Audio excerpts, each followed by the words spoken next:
What's up, guys? Thank you for clicking on this video and watching. If you haven't already, go ahead and hit that subscribe button and like this video. I would really appreciate it. But on today's video, it's just going to be a real quick video.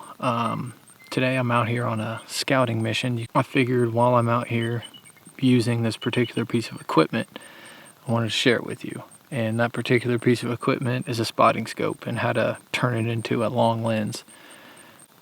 So the spotting scope that I'm running is a Hawk Endurance ED 68mm. I traded some video work out for it. So right now during this summer, I've used it a couple times, including this trip here.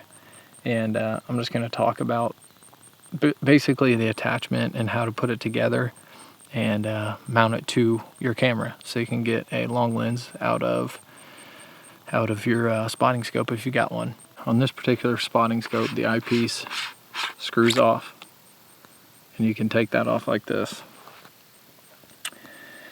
And I'm not sure exactly what all the camera mounts I have. I run a Canon for most of my stuff, so I'm using a Canon mount, and it comes in 3 different pieces.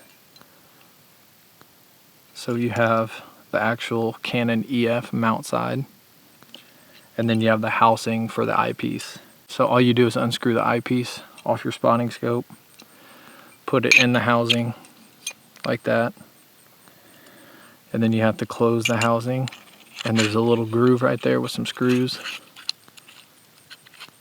and you just set screw that in there, and this set screw just kind of, well, that set screw is actually whenever you screw it back on. That set screw goes onto the body. So now that your eyepiece is in the capsule, you have your Canon EF mount, and there's some threads on the outside here. And that just threads on like that. Now that it's in the housing with the mount, you just put it back in there, and you screw the eyepiece back onto the body like that. And now you have your last set screw on the bottom. And you know, depending on what the threads are, whenever you put your camera on, if you want it to sit level, you know, like you would be taking a picture, you can move this around once it's set in and then tighten that back down to where it's nice and level for you. And I'll pull up the GoPro here and so I can actually put the Canon camera onto the mount. So you just take your lens off, you have your Canon body. There's a little red dot on the screw-on EF mount. I don't know if you can see that on the GoPro, but there's a little red dot. You match that red dot with your red dot on your Canon body. So you match that and just boom until it clicks. And this is where I was talking about with the set screws. So you see how that's not really level?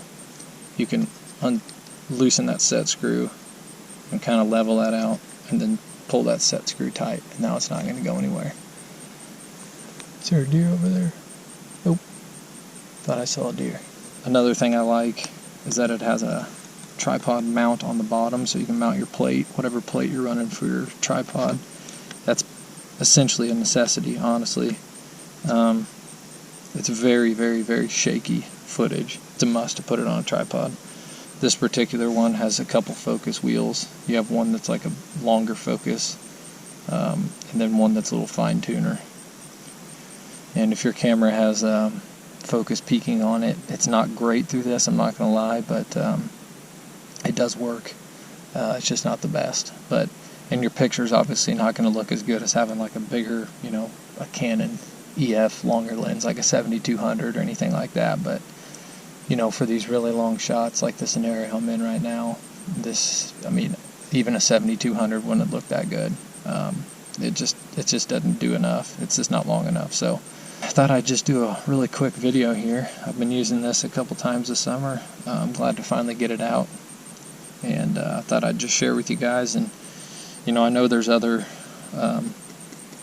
manufacturers of spotting scopes that have these kind of mounts on them. So just look on the website to see if they have if they have a camera mount for your particular camera, or just go ahead and get you a Hawk. Pretty decent little rig here. Anyways, thank you guys for watching.